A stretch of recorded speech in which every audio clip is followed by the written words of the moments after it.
درسقرآن.com آپ کے لیے پیش کرتا ہے تفسیر قرآن مولانا اسلم شیخو پوری صاحب کی آواز میں۔ اور اللہ کہتا ہے یاد کرنے کے لیے آسان، پڑھنے کے لیے آسان اور سمجھنے کے لیے آسان۔ اس کے علاوہ اس مقبول ویب سائٹ پر آپ سنیے معروف عالم دین کے اصلاحی بیانات۔ تو اسلام کا نظریہ یہ ہے انا للہ و انا الیہ راجعون۔ حمد و نعت، بچوں کے لیے اصلاحی کہانیاں اور بہت کچھ۔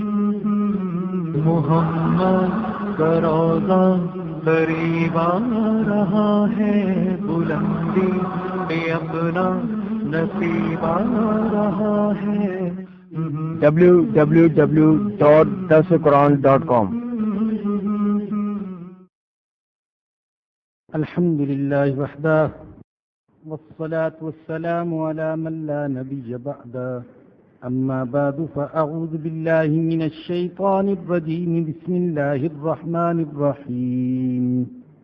وإذ استسقى موسى لقومه فقلنا اضرب بعصاك الحجر فانفجرت منه 12 عينا قد علم كل أناس مشربهم كلوا واشربوا من رزق الله ولا تعثوا في الأرض مفسدين۔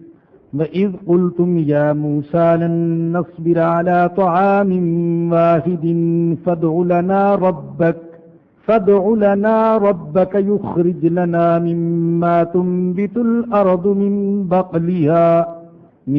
بقلها وقثائها وفومها وعدسها وبصلها قال أتستبدلون الذي هو أدنى بالذي هو خير اهبطوا مصرا فإن لكم ما سألتم وضربت عليهم الذلة والمسكنة وباءوا بغضب من الله ذلك بأنهم كانوا يكفرون بآيات الله ويقتلون النبيين بغير الحق ذلك بما عصوا وكانوا يعتدون۔ صدق اللہ العظیم۔ آج ہم نے خطبہ میں سورۃ البقرہ کی آیت نمبر 60 اور 61 تلاوت کی ہے۔ ذکر بنی اسرائیل کا چل رہا ہے جو موسیٰ علیہ السلام کی قیادت میں مصر سے نکل آئے تھے اور اب جزیرہ نمائے سینا میں تھے، جہاں پر نہ رہنے کے لیے مکانات اور نہ کھانے کے لیے سامان اور پانی کی بھی قلت تھی۔ جب پیاس کی وجہ سے تکلیف ہوئی تو وہ موسیٰ علیہ السلام کے ساتھ لڑنے جھگڑنے پر آمادہ ہو گئے۔ بڑی بدتمیز اور بے ادب قوم تھی بنی اسرائیل۔ حضرت موسیٰ علیہ السلام نے اللہ کی طرف رجوع کیا اور استسقاء کیا۔ استسقاء کا معنی ہے پانی طلب کرنا۔ صلاۃ استسقاء آپ نے یہ نام سنا ہوگا۔ جب قحط سالی کے آثار ہوں، بارش نہ ہو، تو پھر اللہ سے نماز پڑھ کر بارش کی دعا کی جاتی ہے۔ اس نماز کو صلاۃ استسقاء کہا جاتا ہے۔ اس کی ایک صورت تو یہ ہے کہ کسی بھی نماز کے بعد اللہ سے بارش برسنے کی دعا کی جائے۔ حدیث میں آتا ہے کہ ایک بار نبی اکرم صلی اللہ علیہ وسلم جمعہ کے دن منبر پر تشریف فرما تھے۔ ایک دیہاتی حاضر ہوا، عرض کیا یا رسول اللہ، بارش کے نہ برسنے کی وجہ سے سب لوگ بہت پریشان ہیں، آپ اللہ کے حضور بارش کی دعا کیجیے۔ حضور اکرم صلی اللہ علیہ وسلم نے اللہ کے دربار میں ہاتھ اٹھا دیے۔ صحابہ اکرام کہتے ہیں کہ اس وقت مدینہ کی فضا میں آسمان پر بادل کا کوئی ٹکڑا نہ تھا، لیکن حضور کے دعا کرتے ہی نامعلوم کہاں سے بادل امڑتے ہوئے چلے آئے اور کچھ ہی دیر بعد بارش برسنا شروع ہو گئی۔ اور ایسا بھی ہوا کہ ایک بار نبی اکرم صلی اللہ علیہ وسلم نے بارش کی دعا فرمائی تو بارش مسلسل برستی رہی۔ پہلے بارش کے نہ برسنے سے پریشان تھے اور اب بارش کے زیادہ برسنے سے پریشان ہو گئے۔ وہی عرابی پھر حاضر ہوا، عرض کیا یا رسول اللہ، راستے بند ہو گئے اور زیادہ برسنے کی وجہ سے بارش کے لوگوں کو تکلیف ہے، اللہ کے نبی نے پھر اللہ سے دعا فرمائی کہ اے اللہ ہمارے ارد گرد کے پہاڑوں پر تو بارش برسا، ہم پر بارش نہ برسا۔ چنانچہ بادل پہاڑوں کی طرف چھٹ گئے۔ بعض دفعہ ایسا بھی ہوا کہ نبی اکرم صلی اللہ علیہ وسلم باقاعدہ نماز پڑھنے کے لیے عیدگاہ میں تشریف لے گئے، جیسا کہ ایک حدیث میں آتا ہے نبینا صلی اللہ علیہ وسلم خرج الى المصلی متواضعا وحبل رداءه ثم صلی رکعتین۔ حضور اکرم صلی اللہ علیہ وسلم عیدگاہ کی طرف تشریف لے گئے اور بہت تواضع اور عاجزی کے ساتھ تشریف لے گئے اور اپنی چادر کو بدلا، اس طرف کو ادھر کر دیا، ادھر کو ادھر کر لیا، نیچے والے حصے کو اوپر، اوپر والے حصے کو نیچے۔ ہماری فقہ کی کتابوں میں اس کا مستقل ایک طریقہ بھی لکھا ہوا ہے کہ چادر کیسے بدلی جائے گی۔ یہ چادر کا بدلنا گویا کہ نیک فالی تھی کہ اے اللہ جیسے میں نے چادر بدلی، اے اللہ ایسے ہی تو ہمارا حال بدل دے۔ چنانچہ اس موقع پر بھی حضور اکرم صلی اللہ علیہ وسلم کی دعا قبول ہوئی اور بارش برسی۔ تو یہ امت کے لیے سنت ہے۔ امام ابو حنیفہ رحمۃ اللہ علیہ فرماتے ہیں کہ ضروری نہیں ہے کہ استسقاء کے لیے شہر سے باہر ہی جائیں یا باقاعدہ نماز کا جماعت کے ساتھ اہتمام کریں اور پھر دعا کریں، بلکہ کسی بھی نماز کے بعد اللہ سے بارش برسنے کی دعا کی جا سکتی ہے۔ تو بنی اسرائیل نے حضرت موسیٰ علیہ السلام سے پانی مانگا، حضرت موسیٰ علیہ السلام نے اللہ سے مانگا۔ اللہ کے نبی اللہ سے مانگتے تھے، ہر چیز اللہ سے مانگنے کا حکم دیا، خواہ چھوٹی ہو یا بڑی۔ حضور نے صحابہ کے دل میں اللہ سے مانگنے کا اور اللہ کے دینے کا ایسا یقین بٹھایا کہ صحابہ کرام فرماتے ہیں کہ ہم جوتے کا تسمہ بھی اللہ سے مانگا کرتے تھے، ظاہری اسباب بھی اختیار کرتے، کوشش بھی کرتے۔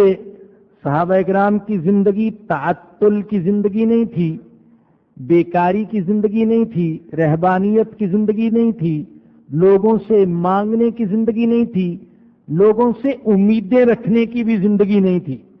ایک ہے زبان کا سوال اور ایک ہے دل کا سوال۔ جو اللہ کے نیک بندے ہوتے ہیں اور جو واقعی اللہ کے مقرب اور محبوب ہوتے ہیں، نہ وہ زبان سے سوال کرتے ہیں نہ دل سے سوال کرتے ہیں۔ دل کا سوال کیا ہے؟ انسانوں سے امیدیں رکھنا۔ زبان سے مانگتا تو نہیں لیکن امیدیں رکھتا ہے، شاید یہ مجھے کچھ دے دے، یہ مجھے کچھ دے دے۔ تو صحابہ کرام معاذ اللہ نہ بھکاری تھے، نہ بیکار بیٹھنے والے، نہ زبان سے سوال کرنے والے، نہ دل سے سوال کرنے والے، اور اللہ کے سوا کسی اور سے امیدیں رکھنے والے۔ ظاہری اسباب اختیار کرتے تھے لیکن ساتھ ساتھ اللہ سے بھی مانگتے تھے تاکہ صرف اسباب پر یقین نہ ہو، اصل یقین مسبب الاسباب پر ہو۔ وَإِذِ اسْتَسْقَىٰ مُوسَىٰ لِقَوْمِهِ، اور جب موسیٰ علیہ السلام نے اپنی قوم کے لیے پانی مانگا، فَقُلْنَا، ہم نے کہا، اضرب بعصاک الحجر، اپنی لاٹھی کو پتھر پر ماریے، فانفجرت منہ اثنتا عشرۃ عینا، پس اس پتھر میں سے 12 چشمے پھوٹ پڑے۔ حضرت موسیٰ علیہ السلام سے حضرت موسیٰ علیہ السلام نے اللہ کے حکم سے ایک مخصوص پہاڑی پر جا کر چٹان پر پتھر مارا تو اس میں سے 12 چشمے پھوٹ پڑے۔ جارج سیل قرآن کریم کا انگریزی میں ترجمہ کرنے والا بہت پرانا مصنف ہے، اس نے لکھا ہے بعض مسیحی سیاحوں کے حوالے سے کہ آج بھی جزیرہ نما سینا میں وہ چٹان موجود ہے اور اس میں 12 سوراخ ہیں۔ بعض سیاحوں نے لکھا کہ 24 سوراخ ہیں، گویا کہ اس طرف بھی اور اس طرف بھی۔ تو 12 چشمے پھوٹے اس لیے کہ یہ 12 قبیلے تھے، اور معلوم ہوتا ہے کہ پانی چونکہ زندگی کے لیے بڑی ضروری چیز اس لیے پانی کا انتظام وافر بھی ہونا چاہیے اور ہر ایک کے لیے الگ الگ، تاکہ آپس میں جھگڑا نہ ہو۔ 12 قبیلوں میں سے ہر ایک کے لیے الگ الگ چشمہ پھوٹ پڑا۔ قد علم کل اناس مشربہم، تحقیق جان لیا سب لوگوں نے اپنے اپنے مشرب کو، اپنے اپنے گھاٹ کو، اپنے اپنے چشمے کو، اپنے اپنے پانی پینے کے جگہ کو۔ کلو واشربو من رزق اللہ، کھاؤ اور پیو اللہ کے رزق میں سے۔ پہلے پانی کے انتظام کا ذکر کیا اور اب جب پینے کا حکم دیا تو کھانے کا ذکر پہلے اور پینے کا ذکر بعد میں کیا۔ معلوم ہوا کہ کھانے سے پہلے پانی کا انتظام کر لیا جائے، مگر جب ترتیب آئی تو اللہ نے کھانے کا ذکر پہلے کیا اور پینے کا ذکر بعد میں کیا۔ سورہ مریم میں بھی ایسے ہے۔ حضرت مریم علیہ السلام کو اللہ نے جبرائیل علیہ السلام کے ذریعے سے آواز دی، فناداہا من تحتہا اللہ تحزنی قد جعل ربک تحتک سریا، اے مریم تیرے نیچے ایک نہر پانی کی ہم نے جاری کر دی۔ اب انتظام کا ذکر تو جب ہوا تو پانی کا انتظام پہلے اور کھانے کی چیز کا انتظام بعد میں۔ وَهُزِّي إِلَيْكِ بِجِذْعِ النَّخْلَةِ، اس کھجور کے درخت کو ہلاؤ تو تم پر تازہ کھجوریں گریں گی۔ فَكُلِي وَاشْرَبِي، پس کھاؤ اور پیو۔ تو جب انتظام کی بات ہوئی تو پانی کا انتظام پہلے اور کھانے کا انتظام بعد میں، لیکن جب ترتیب کا وقت آیا تو کھانے کا ذکر پہلے اور پینے کا ذکر بعد میں کیا۔ یہاں پر بھی فرمایا کلو واشربو من رزق اللہ، کھاؤ اور پیو اللہ کے رزق میں سے۔ اسلام میں خام خواہ کی سختیاں نہیں ہیں، شریعت کے دائرے میں رہتے ہوئے اور شریعت کی حدود میں رہتے ہوئے پرتکلف قسم کا کھانا کھانا بھی جائز، لباس پہننا بھی جائز۔ تقوی اور اللہ کا تقرب یہ کسی خاص قسم کے کھانے میں نہیں ہے اور کسی خاص قسم کے لباس میں نہیں ہے۔ جو حلال کھانے ہیں، ہر قسم کے کھانے کھائے جا سکتے ہیں اور ہر قسم کے مشروبات پیے جا سکتے ہیں۔ اگر ایسا کھانا ہو اور ایسا مشروب کہ کھانے اور پینے کے بعد دل کی گہرائی سے الحمدللہ نکلے تو بہت اچھی بات ہے۔ اس لیے بعض بزرگوں سے یہ منقول بھی ہے اور بعض کا معمول بھی ہے کہ ٹھنڈا پانی نوش کیا جائے تاکہ گرمی میں جب ٹھنڈا پانی نوش کرے تو دل کی گہرائی سے الحمدللہ نکلے۔ خود نبی اکرم صلی اللہ علیہ وسلم میٹھا اور ٹھنڈا پانی پسند فرماتے تھے اور آپ کے لیے بقدر وسائل اور بقدر استطاعت ٹھنڈے اور میٹھے پانی کا انتظام کیا جاتا تھا۔ ایک حدیث میں سرور دو عالم صلی اللہ علیہ وسلم نے فرمایا، کھاؤ جو چاہتے ہو، پہنو جو چاہتے ہو، بس شرط یہ ہے ایک تو اسراف نہ ہو، فضول خرچی، اور دوسرے تکبر نہ ہو۔ ایسا نہ ہو کہ لباس میں اسراف کرے، فضول خرچی، 100 جوڑے رکھے ہوئے ہیں، بعض جوڑے ایسے کہ پہننے کی نوبت ہی نہیں آتی، الماریاں بھر رکھی ہیں۔ اسراف یا لباس پہننے کا مقصد دوسروں پر اپنا روب بٹھانا، دوسروں کو مرعوب کرنا، دوسروں کو ان کی غربت کا اور اپنی امارت اور ثروت کا احساس دلانا، یہ تکبر ہے۔ فرمایا کہ یہ نہ ہو تو پھر ہر قسم کے کھانے کھائے جا سکتے ہیں اور ہر قسم کا پہناوا پہنا جا سکتا ہے۔ البتہ اس میں شک نہیں کہ سادہ لباس پہننا اور سادہ کھانا کھانا یہ نبی اکرم صلی اللہ علیہ وسلم کی سنت ہے۔ کلو واشربو من رزق اللہ ولا تعصوا فی الارض مفسدین، اور زمین پر شرارتی بن کر مت پھرو، بعض اوقات جب پیٹ بھرا ہوتا ہے تو شرارتیں سوجتی ہیں، اور پیٹ بھرنے کا مطلب صرف پیٹ بھر کر روٹی کھانا نہیں، جب کچھ بینک بیلنس ہو، مالی حالات اچھے ہوں، جیب بھری ہوئی ہو اور ہر طرح کی نعمتیں میسر ہوں، تو انسان بجائے اللہ کا شکر کرنے کے فتنہ و فساد پر اتر آتا ہے۔ اس لیے اللہ نے کھانے پینے کا تو حکم دیا، لیکن ساتھ فرما دیا وَلَا تَأْسَوْا فِي الْأَرْضِ مُفْسِدِينَ، اور زمین پر فساد کرتے ہوئے مت پھرو۔ وَإِذْ قُلْتُمْ يَا مُوسَىٰ لَن نَّصْبِرَ عَلَىٰ طَعَامٍ وَاحِدٍ، اور جب تم نے کہا اے موسیٰ ہم ہرگز صبر نہیں کر سکتے ایک ہی قسم کے کھانے پر۔ کھانا ایک تو نہیں تھا، کھانے تو دو تھے، من اور سلوا، ترنجبین اور بٹیر۔ بلکہ بعض لوگوں نے کہا کہ ترنجبین اور بٹیر کا تو ذکر آتا ہے، لیکن کسی دوسرے کھانے کی نفی نہیں ہوتی، ہو سکتا ہے کچھ اور بھی میسر آ جاتا ہو، لیکن زیادہ تر جو کھانا تھا وہ من اور سلوا، ترنجبین اور بٹیر۔ کہتے ہم صبر نہیں کر سکتے روز ہی ایک ہی قسم کا کھانا۔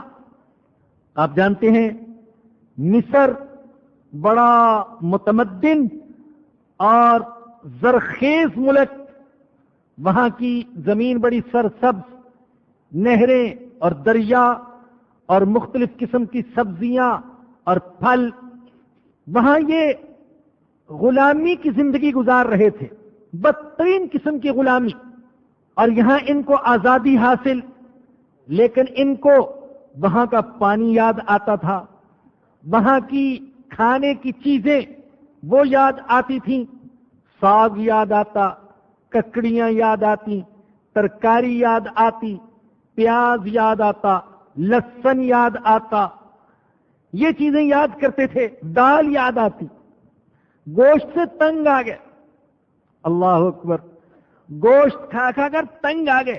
یہ کیا ہوا کہ روزانہ گوشت، ہمیں تو دال دی جائے، ہم روزانہ یہ نہیں کھا سکتے۔ کتنے ہی لوگ ہیں کہ جو بیچارے روزانہ دال پر گزارا کرتے ہیں، قلت مال کی وجہ سے، غربت کی وجہ سے۔ ہمارے ہاں ایسے ہی لطیفے کے طور پر یہ جملہ بنائے ہوئے ہے، یہ کلمات بنائے ہوئے ہیں، الدال تدل علی قلت المال وکثرت العیال وضیق الحال۔ دال کا روزانہ پکنا یہ اس بات کی علامت ہے کہ مال تھوڑا ہے، ہاتھ تنگ ہے اور اہل و عیال زیادہ ہیں۔ الدال تدل علی قلت المال وکثرت العیال وضیق الحال۔ تو بہت سے لوگ جن کو دال ہی میسر، وہ گوشت کو ترستے ہیں، اور یہ ناشکری قوم گوشت سے تنگ آ گئی اور یہ نہ جان سکی کہ حریت اور آزادی کے لیے بہرحال قربانیاں دینی پڑتی ہیں۔ سیدنا موسیٰ علیہ السلام ان کو مصر سے جو لائے تھے وہ اس لیے تاکہ ارض مقدس پر انہیں دوبارہ اقتدار حاصل ہو جائے، مگر اس کے لیے کچھ قربانی تو دینے پڑتی، لیکن یہ قربانی دینے کے لیے تیار نہ تھے۔ اور قربانی تو چھوڑے، فوجوں سے ٹکراؤ اور گردنوں کا کٹوانا اور اللہ کی راہ میں خون بہانا، یہ قربانی تو بڑی بات، وہ کھانے پینے کی چیزوں کی بھی قربانی دینے کے لیے آمادہ نہیں تھے کہ ہمیں تو مصر میں جو غذائیں میسر تھیں اور جن کھانوں سے ہم مانوس ہیں وہ ہمیں ملنے چاہیے۔ فادع لنا، ہم صبر نہیں کر سکتے ایک ہی قسم کے کھانے پر، بس بلائیے ہمارے لیے ربک، اپنے رب کو۔ اندازہ کیجئے انداز کیسا گستاخانہ ہے۔ کہہ رہے ہیں، آگے بھی آپ سنیں گے، بار بار ہے تو موسیٰ علیہ السلام سے کہتے ہیں بلاؤ ہمارے لیے اپنے رب کو، دعا کرو اپنے رب سے۔ ارے بے وقوفو، جو موسیٰ کا رب ہے کیا وہ تمہارا رب نہیں ہے؟ لیکن کہتے یوں ہی ہے فادع لنا ربک، بس دعا کیجئے ہمارے لیے اپنے رب سے، یخرج لنا مما تنبت الارض، وہ ہمارے لیے زمین کی پیداوار میں سے پیدا کرے کیا چیزیں، من بقلھا ساگ، وکسائھا ترکاری ککڑیاں، وفومھا گیہوں، لہسن، وعدسھا اور دال، وبصلھا اور پیاز، یہ چیزیں پیدا کرے، ہمیں مہیا کرے۔ قال اتستبدلون الذی هو ادنی بالذی هو خیر، فرمایا کیا تم ایک بہتر چیز کے بدلے میں وہ چیز مانگتے ہو جو گھٹیا ہے؟ تمہیں گھر میں بیٹھے بٹھائے کھانا میسر آ جاتا ہے دونوں وقت اور بہترین کھانا، لیکن تم اس کھانے کے بدلے میں وہ کھانا مانگ رہے ہو جو اس سے ادنا ہے۔ اہبطوا مصرا، اچھا تم کسی شہر میں چلے جاؤ، فإن لکم ما سألتم، تو تمہیں وہ کچھ مل جائے گا جو تم مانگ رہے ہو۔ یہ چیزیں جو تم مانگ رہے ہو، یہ لہسن، یہ پیاز، یہ آلو، یہ ٹماٹر، یہ ساگ، یہ ترکاری اور یہ ککڑیاں اور یہ گیہوں، یہ چیزیں تو تمہیں کسی بھی شہر میں مل سکتی ہیں۔ جاؤ کسی شہر میں چلے جاؤ، وہاں یہ سب چیزیں تمہیں مل جائیں گی۔ میں تو تمہیں ایک بڑے مقصد کے لیے مصر سے نکال کر لایا ہوں، اور اس بڑے مقصد کے لیے کچھ نہ کچھ تو اپنے جذبات کی قربانی دینا پڑے گی۔ بعض مفسرین نے ایک مطلب یہ بھی لکھا ہے، اگرچہ کچھ مستبعد سا ہے، کہ حضرت موسیٰ علیہ السلام کے کہنے کا مقصد یہ تھا کہ جاؤ وہی مصر میں چلے جاؤ جہاں تم غلامانہ زندگی بسر کر رہے تھے، وہاں تمہیں یہ ساری چیزیں مل جائیں گی جن کا تم مجھ سے مطالبہ کر رہے ہو۔ وَضُرِبَتْ عَلَيْهِمُ الذِّلَّةُ وَالْمَسْكَنَةُ، اللہ کہتے ہیں ان پر ذلت اور بدحالی مسلط کر دی گئی۔ یہ جو یہاں پر ذکر ہے ان پر ذلت اور بدحالی مسلط کر دی گئی۔ وہ انبیاء کے ساتھ استہزاء کرتے تھے، اللہ کی آیات کے ساتھ کفر کرتے تھے، صلحاء کا قتل کرتے تھے، تو یہ سارے کام انہوں نے جزیرہ نمائے سینا میں نہیں کیے، یہ تو بہت بعد میں ہوا۔ یہ قتل انبیاء، یہ کفر آیات، اور پھر اس کے نتیجے میں ان پر ذلت اور مسکنت اور بدحالی جو مسلط کی گئی، یہ تو بعد میں ہوا۔ لیکن چونکہ یہاں پر ان کی حکم عدولیوں کا ذکر ہے، ان کے گناہوں کا، ان کے کفران نعمت کا، تو اس مناسبت سے اللہ نے ان کے دوسرے احوال اور دوسرے جرائم کو بھی ذکر فرما دیا۔ فرمایا کہ ان پر ذلت اور بدحالی مسلط کر دی گئی۔ عام مغالطہ یہ ہے لوگوں کو کہ یہودی بڑی متمول قوم ہے، یہ بڑے مالدار ہوتے ہیں، حالانکہ ایسا نہیں ہے۔ بہت سی کتابوں میں ان کے بارے میں لکھا گیا کہ ان کے چند خاندان سرمایہ دار ہیں، باقی مفلس۔ اور پھر دیکھیے غنا، مالداری ایک تو ظاہری ہوتی ہے اور ایک دل کی غنا ہوتی ہے، جیسا کہ نبی اکرم صلی اللہ علیہ وسلم نے فرمایا الغنا غنا القلب، اصل غنا یہ دل کی غنا ہے، اور اصل مسکنت اور اصل غریبی اور اصل فقیری یہ بھی دل کی ہے۔ بہت سے لوگ ہوتے ہیں وہ ہاتھ کے اور جیب کے اور بینک بیلنس کے غنی ہوتے ہیں، لیکن دل کے مفلس ہوتے ہیں، غریب ہوتے ہیں، فقیر ہوتے ہیں۔ ان کو کروڑوں اور اربوں بھی مل جائے تو بھی ان کی غریبی کا، ان کی محتاجگی کا علاج نہیں ہو سکتا۔ یہی حال بنی اسرائیل کا تھا، اور فرمایا کہ ان پر ذلت مسلط کر دی گئی۔ آپ تاریخ اٹھا کر دیکھیں تو یہودی ہمیشہ در بدر پھرتے رہے، کبھی یہاں کبھی وہاں، تقریباً 2000 سے 3000 سال تک دنیا میں کہیں بھی ان کی حکومت اور سلطنت نہیں تھی۔ دنیا میں ان کو کوئی ٹکڑا ایسا میسر نہیں تھا جہاں پر یہ اپنی مملکت قائم کر سکیں، اور ہمیشہ ان کو غلط نظروں سے دیکھا گیا، یعنی اس نظر سے ان کو دیکھا گیا کہ یہ بڑی سازشی، بڑی شرارتی، بڑی خبیث، بڑی بدباطن اور سود خور قوم ہے۔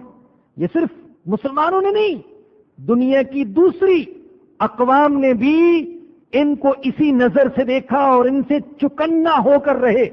آپ ذرا تاریخ اٹھائیں، جرمنی میں ہٹلر نے ان کے ساتھ کیا کیا تھا؟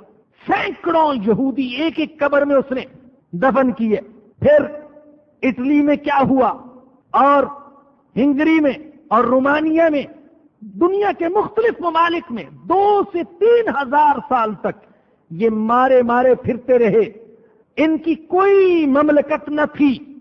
بالآخر مغربی طاقتوں کی سازش اور ان کے اشارے کے تحت فلسطینیوں سے ان کا ملک، ان کی زمین چھینی گئی اور وہاں پر یہودیوں کو آباد کیا گیا۔ اور ان کی سلطنت کو دیکھ کر آج بہت سے لوگوں کو دھوکہ ہوتا ہے کہ قرآن تو کہتے ہیں کہ ان پر ذلت مسلط، لیکن وہ تو ایک سلطنت کے مالک، پھر ان کے پاس ایٹم بم اور دوسرا اسلحہ، اور مسلمان ان کے مقابلے میں کمزور۔ ایک بات تو یہ یاد رکھیں کہ یہودی اس وقت بھی مغربی اقوام کے زیر اثر زندگی گزار رہے ہیں۔ گویا کہ اسرائیل کی حیثیت امریکہ، برطانیہ اور دوسری کفریہ طاقتوں کی ایک چھونی کسی ہے۔ اور دوسری بات یہ جان لیں کہ یہ بھی نبی اکرم صلی اللہ علیہ وسلم کی ایک پیشن گوئی کا نتیجہ کہ حضور نے فرمایا کہ قیامت کے قریب یہ ایک جگہ جمع ہو جائیں گے، اور انشاءاللہ یہیں پر حضرت مسیح علیہ السلام ان کا خاتمہ کریں گے۔ اور تیسری بات یہ جان لیں کہ آج جو مسلمانوں میں مغلوبیت اور ذلت دکھائی دیتی ہے تو اس کی وجہ یہ کہ آج مسلمانوں نے یہودیوں اور عیسائیوں والے بہت سے اعمال اور افعال اختیار کر رکھے ہیں۔ اور اللہ یہی تو سمجھانا چاہتا ہے کہ عزت اور فضیلت کسی خاص قوم کے لیے نہیں ہے، بلکہ عزت اور فضیلت کا معیار ایمان اور اعمال صالحہ ہیں۔ تو اگر ہم یہود والے اعمال اختیار کریں گے تو پھر مت امید رکھیں کہ نتائج وہ ظاہر نہیں ہوں گے جو یہودیوں کے سامنے نتائج ظاہر ہوئے۔ وضربت علیہم الذلۃ والمسکنہ، ان پر ذلت اور بدحالی مسلط کر دی گئی۔ وباءوا بغضب من اللہ، اور وہ اللہ کے غضب میں گھر گئے۔ یہودیوں کے اس انجام سے یہ نصیحت حاصل ہوتی ہے کہ جو قوم ابتلا پر صبر نہیں کرے گی، نعمت کا شکر ادا نہیں کرے گی اور اللہ کی قضا پر راضی نہیں ہوگی، تو وہ پھر اسی انجام سے دوچار ہوگی جس انجام سے یہود دوچار ہوئے۔ ابتلاؤں، آزمائشوں پر صبر نہ کیا، اللہ کی نعمتوں کا انہوں نے شکر نہ ادا کیا اور اللہ کی تقدیر پر راضی نہ رہے، جس کا نتیجہ یہ نکلا کہ وہ اللہ کے غضب میں گر گئے۔ ذالک بأنہم کانوا یکفرون بآیات اللہ، یہ نتیجہ تھا اس کا کہ وہ اللہ کی آیات کے ساتھ کفر کرتے تھے۔ وَيَقْتُلُونَ النَّبِيِّينَ بِغَيْرِ الْحَقِّ، اور نبیوں کو نہ حق قتل کرتے تھے۔ صلحاء پر، انبیاء پر، مصلحین پر، مبلغین پر جتنے مظالم بنی اسرائیل نے ڈھائے ہیں، ان کی مثال کسی دوسری قوم کی تاریخ میں نہیں ملتی۔ کسی نبی کو ذبح کیا گیا، کسی کو قتل کیا گیا، اور کسی کے جسم کے ٹکڑے آرے سے کر دیے گئے۔ حضرت یسعیا نبی کا قتل، حضرت یرمیا نبی کا قتل، حضرت زکریا کا قتل، حضرت یحییٰ کا قتل، اور حضرت عیسیٰ علیہ السلام کا اقدام قتل، ان کو بھی قتل کرنے کی کوشش کی. اور یہ تو ہم کہہ رہے ہیں، وگرنہ خود یہودی تو کہتے ہیں کہ ہم نے حضرت عیسیٰ علیہ السلام کو قتل کر دیا.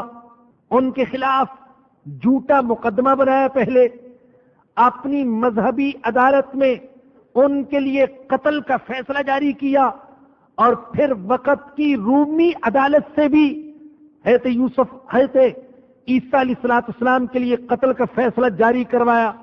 تو ان کو بھی قتل کرنے کی کوشش کی، اور خود ہمارے آقا حضرت محمد الرسول اللہ صلی اللہ علیہ وسلم کو بھی یہودیوں نے کئی بار قتل کرنے کی کوشش کی. ایسا بھی ہوا کہ نبی اکرم صلی اللہ علیہ وسلم کسی معاملے میں گفتگو کے لیے ان کے محلے میں تشریف لے گئے، اور دیوار کے سائے میں آپ تشریف فرما ہوئے. اوپر سے یہود نے کوشش کی کہ بھاری چٹان آپ پر گرا کر آپ کا خاتمہ کر دیا جائے، لیکن اللہ نے آپ کو اطلاع کر دی اور آپ اٹھ کر چلے گئے. اور آپ جانتے ہیں غزوہ خیبر کے موقع پر ایک یہودی عورت نے کھانے میں زہر ملا کر نبی اکرم صلی اللہ علیہ وسلم کو قتل کرنے کی کوشش کی. تو ان کی پوری تاریخ قتل انبیاء اور قتل صلحاء سے بھری ہوئی ہے. اور یاد رکھیے کہ یہودیوں پر انبیاء کو قتل کرنے کا الزام یہ قرآن نے پہلی بار نہیں لگایا. آج کی تحریف شدہ تورات اور انجیل بھی اٹھا کر دیکھیں تو اس میں بھی یہ مذکور ہے کہ اے یہود، تم ہمیشہ انبیاء کو تکلیفیں دیتے رہے اور ان کا قتل کرتے رہے. تورات میں ایک آیت کا ترجمہ یوں ہے کچھ: اے گردن کشو اور دل اور کان کے نامختونوں، نبیوں میں سے کس کو تمہارے باپ دادوں نے نہیں ستایا. تو گویا کہ قرآن جو کچھ ذکر کر رہے یہ تورات اور انجیل میں موجود، اور یہ نبی اکرم صلی اللہ علیہ وسلم کی صداقت کی علامت کہ آپ تو امی محض، آپ نے بنی اسرائیل کی تاریخ کا مطالعہ نہیں کیا، اور آپ اللہ کے علم کی بنا پر یہ دعویٰ کر رہے کہ تم انبیاء کو قتل کرنے والے، اور تورات اور انجیل اس بات کی تصدیق کر رہی کہ قرآن کا یہ دعویٰ اور حضور کا یہ دعویٰ سچا. پھر اس پر غور فرمائیے کہ فرمایا کہ وَيَقْتُلُونَ النَّبِيِّينَ بِغَيْرِ الْحَقِّ، وہ نبیوں کو نہ حق قتل کرتے تھے. بھائی نبی کا قتل کرنا تو ہے ہی نہ حق، تو اس کے کہنے کی کیا ضرورت؟ کیا نبی کا قتل کرنا کوئی حق پر بھی ہو سکتا ہے؟ تو مفسرین فرماتے ہیں اللہ یہ بتانا چاہتے ہیں کہ انبیاء کو قتل کرنا خود ان کے اپنے اصول اور اپنے معیار کے اعتبار سے بھی نہ حق تھا. اور یہاں یہ بھی جان لیجئے کہ انبیاء اور صلحاء اور مبلغین کو قتل کرنا یہ یہود کا شیوا، اور آج ہمارے ہاں بھی صلحاء کو، مبلغین کو، اللہ کے نیک بندوں کو اور انبیاء کے وارثوں کو قتل کیا جا رہا ہے. آپ اخبار میں پڑھ چکے ہوں گے، کل بھی ایک بے گناہ عالم کو شہید کر دیا گیا. حضرت مولانا مفتی شمس الدین صاحب حنفیہ کے شیخ الحدیث. تو جو کام بنی اسرائیل کر رہے تھے آج اس امت نے بھی شروع کر دیا. اور وہ نبی اکرم صلی اللہ علیہ وسلم کی حدیث صادق آتی ہے جس میں آپ نے مسلمانوں سے خطاب کرتے ہوئے فرمایا تھا لَتَتَّبِعُنَّ سُنَنَ مَنْ كَانَ قَبْلَكُمْ، تم اپنوں سے پہلوں کی ضرور اتباع کرو گے، یہاں تک کہ اگر ان میں سے کوئی گوہ کے سوراخ میں گھسا ہوگا تو تم بھی یوں ہی کرو گے. صحابہ نے پوچھا یا رسول اللہ، کہ آپ کا مقصد یہ ہے کہ ہم یہود و نصارہ کی اتباع کریں گے؟ تو نبی اکرم صلی اللہ علیہ وسلم نے فرمایا اور کس کی بات کر رہا ہوں. تو اس امت نے بھی وہی عمل شروع کر دیا. اللہ علماء حق کی حفاظت فرمائے. ذالک بما عصوا وکانوا یعتدون، یہ نتیجہ تھا ان کی نافرمانیوں کا اور اس کا کہ وہ حد سے بڑھ جاتے تھے۔ امام بیزاوی رحمت اللہ علیہ فرماتے ہیں کہ چھوٹی نیکی انسان کو بڑی نیکی کی طرف لے جاتی ہے، اور چھوٹا گناہ انسان کو بڑے گناہ کی طرف لے جاتا ہے۔ پہلے انہوں نے نافرمانی کی اور حد سے تجاوز کر گئے، تو نتیجہ یہ نکلا کہ آیات الہیہ کا کفر کرنے لگے اور انبیاء کو قتل کرنے لگے۔ تو اس لیے میرے بزرگوں اور دوستوں، اگر کبھی ہم سے چھوٹا گناہ بھی ہو جائے تو اس سے بھی توبہ کر لینی چاہیے، وگرنہ ہوتا یہ ہے کہ یہ گناہ کسی بڑے گناہ کی طرف لے جاتا ہے۔ اور بعض حضرات نے کہا نیکی کی قبولیت کی علامت یہ ہے کہ اللہ ایک نیکی کے بعد دوسری نیکی کی توفیق عطا فرما دے۔ جب ایک نیکی کے بعد دوسری نیکی کی توفیق مل جائے تو ہمیں امید رکھنا چاہیے کہ اللہ نے پہلی نیکی کو قبول فرما لیا۔ ان الذین آمنوا والذین ہادوا، ایک طرف تو کفر کرتے تھے، انبیاء کو قتل کرتے تھے، حد سے بڑھ جاتے تھے، معصیت اور نافرمانی کرتے تھے، اور دوسری طرف ان کا دعویٰ یہ تھا کہ ہم ہدایت پر ہیں، بلکہ یہ کہ ہم ہی ہدایت پر ہیں، یہ دعویٰ تھا۔ اللہ ان کے دعوے کی تردید کرتے ہیں اور اللہ ایک قاعدہ بیان کرتے ہیں کہ کون ہے ہدایت پر۔ ان الذین آمنوا والذین ہادوا والنصارى والصابئین، حقیقت یہ ہے کہ نبی کے ماننے والے ہوں یا یہودی ہوں، والنصارى اور نصارہ ہوں، والصابئین اور صابی ہوں، من آمن باللہ والیوم الآخر، جو ایمان لے آیا اللہ پر اور آخرت کے دن پر، وعمل صالحا اور اس نے نیک اعمال کیے، فلہم اجرہم عند ربہم، ان کے لیے ان کا اجر ہے ان کے رب کے ہاں، ولا خوف علیہم ولا ہم یحزنون، اور نہ ان پر کوئی خوف ہوگا اور نہ وہ غمگین ہوں گے۔ چار گروہوں کا ذکر کیا۔ ان الذین آمنوا، نبی کے ماننے والے، نمبر 2 والذین ہادوا، اور وہ جو کہ یہودی ہو گئے۔ یاد رکھیے نسلی اعتبار سے انہیں بنی اسرائیل کہا جاتا تھا، اور دینی اور اعتقادی حیثیت میں ان کو یہود کہا جاتا تھا، اور نصارہ یہ نصرانی کی جمع ہے۔ فلسطین میں اور پرانے زمانے میں فلسطین شام ہی کا ایک حصہ تھا، کوئی الگ ملک نہیں تھا۔ فلسطین میں ایک قصبہ ہے ناصرہ نام کا، بیت المقدس سے تقریباً 70 میل دور۔ یہ ناصرہ قصبہ حضرت عیسیٰ علیہ السلام کا آبائی وطن ہے۔ تو نصارہ نصرانی کی جمع، حضرت عیسیٰ علیہ السلام کو یسوع ناصری بھی کہا جاتا ہے اسی قصبے کی نسبت کی وجہ سے۔ اور نصرانی جو تھے یہ ایک خدا کے قائل تھے اور ایک انجیل، متی کی انجیل کے ماننے والے تھے، جبکہ آج کے عیسائی یہ 4 انجیلوں کو ماننے والے اور 3 خداؤں کو ماننے والے۔ تیسرا گروہ، چوتھا گروہ والصابئین، اور وہ جو صابی ہیں۔ صابی کون لوگ ہیں؟ بعض حضرات کہتے ہیں کہ یہ اہل کتاب میں سے تھے، اسی لیے امام ابو حنیفہ رحمت اللہ علیہ نے صابیوں کے ذبیحے کو بھی جائز قرار دیا ہے۔ اور بہت سے حضرات کہتے ہیں کہ جو بھی اپنے دین کو چھوڑ کر کسی دوسرے دین میں آ جائے تو وہ صابی ہے۔ عرب اس کو صابی کہتے تھے، چنانچہ جو بھی مشرک اسلام قبول کر لیتا تھا تو اس کے بارے میں کہا جاتا تھا کہ یہ صابی ہو گیا۔ والصابئین، ان 4 گروہوں کا ذکر کر کے فرمایا کہ اصل اللہ کے ہاں معیار وہ ایمان اور عمل صالح ہے۔ جو بھی اللہ پر اور آخرت کے دن پر ایمان لائے گا اور نیک اعمال کرے گا، ان کے لیے ان کا اجر ان کے رب کے ہاں، نہ ان پر کوئی خوف اور نہ وہ غمگین ہوں گے۔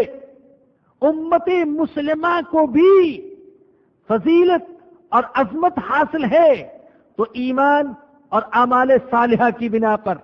وگرنہ اللہ کے ہاں نہ عربی ہونا فضیلت کی بات ہے، نہ اجمی ہونا یہ حقارت کی بات ہے۔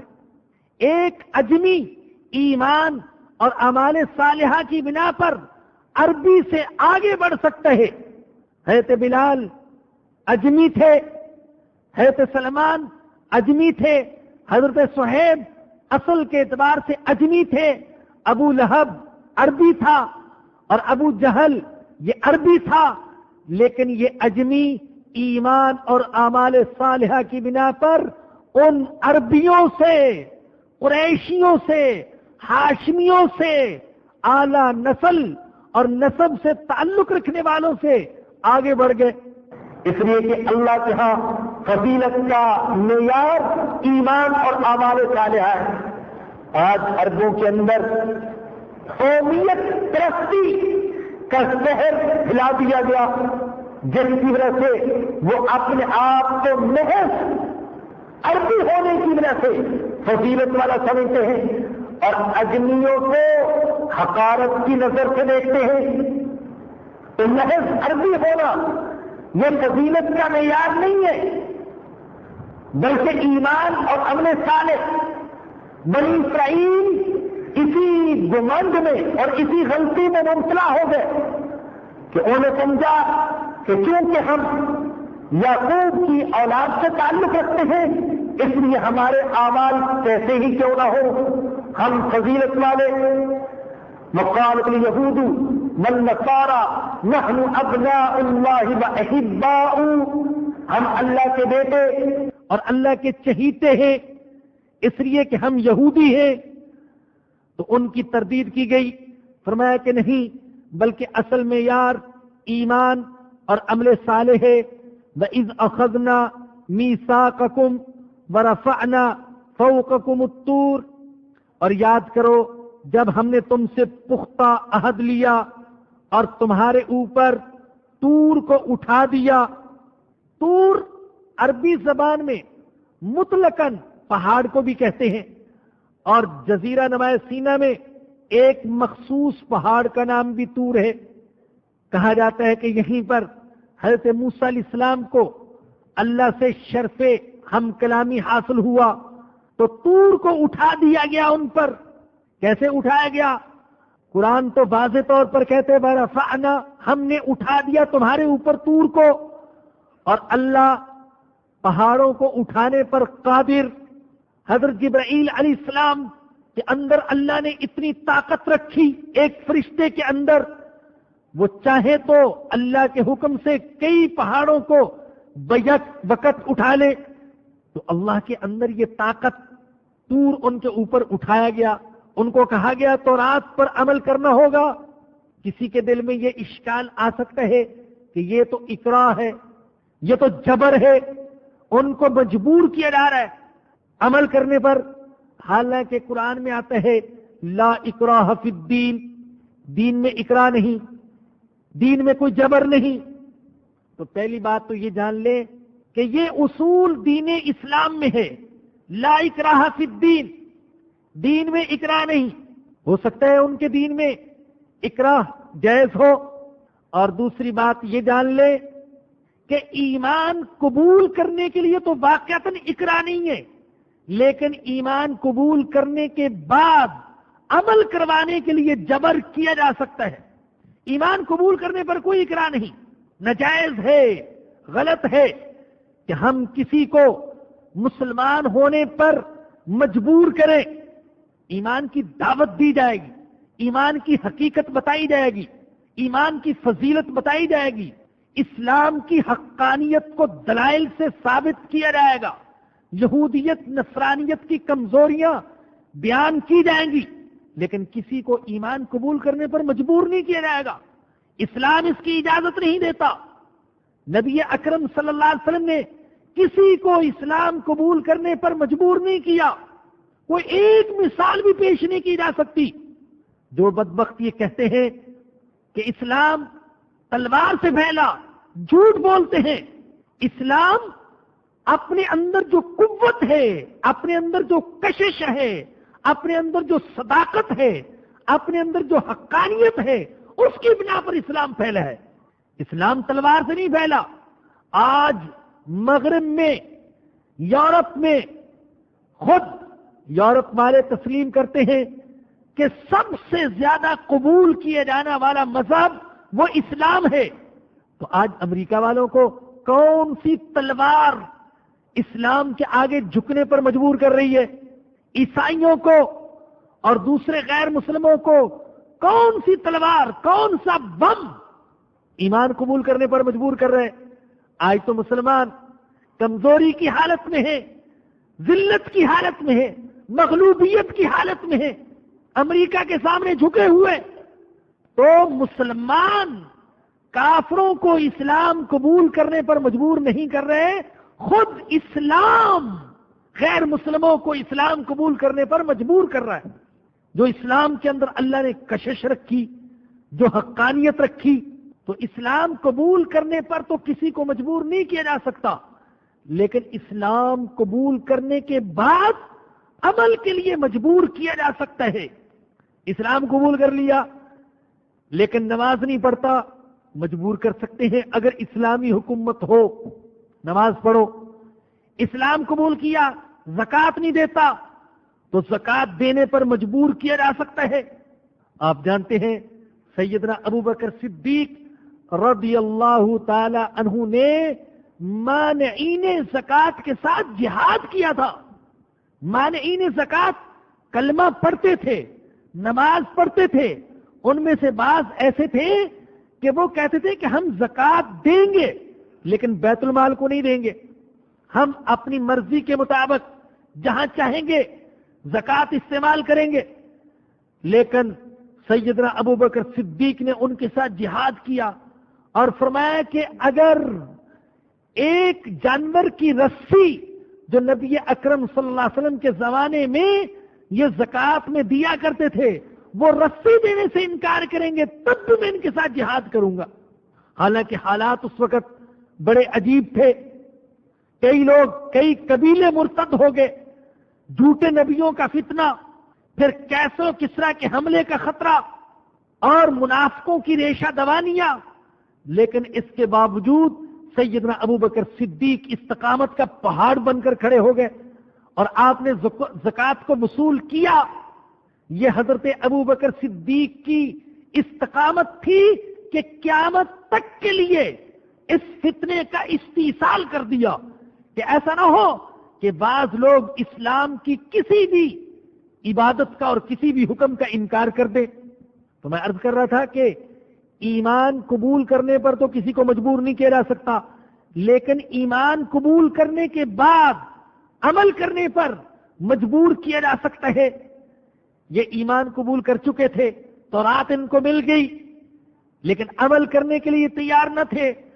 تو فرمایا کہ ہم نے تمہارے اوپر طور کو بلند کیا، خذوا ما آتیناکم بقوہ، اور ہم نے کہا جو کتاب ہم نے تم کو دی ہے اسے مضبوطی سے تھام لو، واذکروا ما فیہ، اور جو احکام اس میں درج ہیں انہیں یاد رکھنا، لعلکم تتقون، اگر ایسا کرو گے تو امید ہے کہ تمہارے اندر تقوی کی صفت پیدا ہو جائے.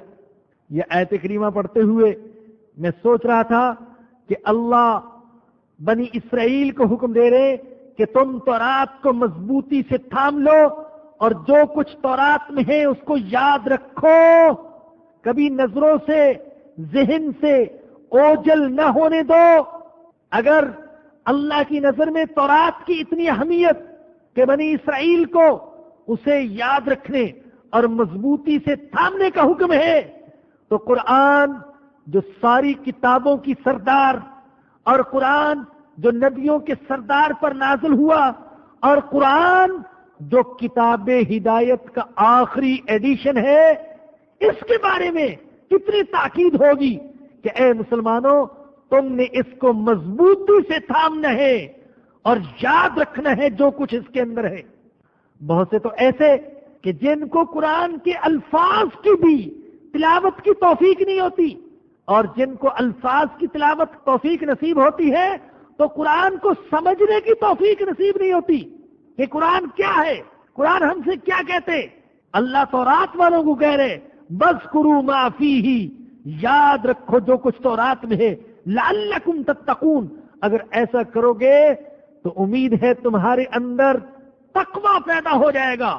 اگر ہم قرآن کو مضبوطی سے تھامیں گے اور قرآن میں جو کچھ ہے اس کو یاد رکھیں گے تو انشاءاللہ ہمارے اندر بھی تقوی کی صفت پیدا ہو جائے گی، اور تقوی سارے قرآن کا خلاصہ، ساری اسلامی تعلیمات کا خلاصہ۔ تو اللہ نے طور کو بلند کیا ان کے اوپر، کہا پکڑو کتاب کو مضبوطی سے، یاد رکھو گے، وعدہ کیا ہاں یاد رکھیں گے، ثم تولیتم من بعد ذلک، پھر تم اس کے بعد اپنے وعدے سے پھر گئے، تم نے نہ تو تورات کو مضبوطی سے تھاما، نہ جو کچھ تورات میں میں نے حکم دیے تھے ان کو یاد رکھا۔ فلولا فضل اللہ علیکم ورحمتہ، اب ہونا تو یہ چاہیے تھا کہ تمہیں تباہ کر دیا جاتا، لیکن میں نے ایسا نہیں کیا۔ کیوں؟ اس لیے کہ میں رحمت والا ہوں، اس لیے کہ میں فضل والا ہوں۔ فلولا فضل اللہ علیکم ورحمتہ، اگر تم پر اللہ کا فضل اور اللہ کی رحمت نہ ہوتی، لکنتم من الخاسرین، تو تم تباہ ہونے والوں میں سے، خسارہ اٹھانے والوں میں سے ہو جاتے۔ ایسا معلوم ہوتا ہے کہ یہ خطاب ہم مسلمانوں سے ہو رہا ہے کہ اے مسلمانوں، میں نے تم کو حکم دیا تھا قرآن کو مضبوطی سے تھامنا اور جو کچھ ہے اس میں یاد رکھنا، لیکن تم نے ایسا نہیں کیا۔ ہونا تو یہ چاہیے تھا اللہ کا عذاب آتا اور تمہیں تہس نہس کر دیتا، لیکن چونکہ میں فضل والا ہوں اور رحمت والا ہوں، اس لیے میں نے تم کو تباہ نہیں کیا، مزید ڈھیل دے دی۔ اللہ مجھے اور آپ سب کو اس کتاب مقدس کو سمجھنے، مضبوطی سے تھامنے اور یاد رکھنے کی توفیق عطا فرمائے۔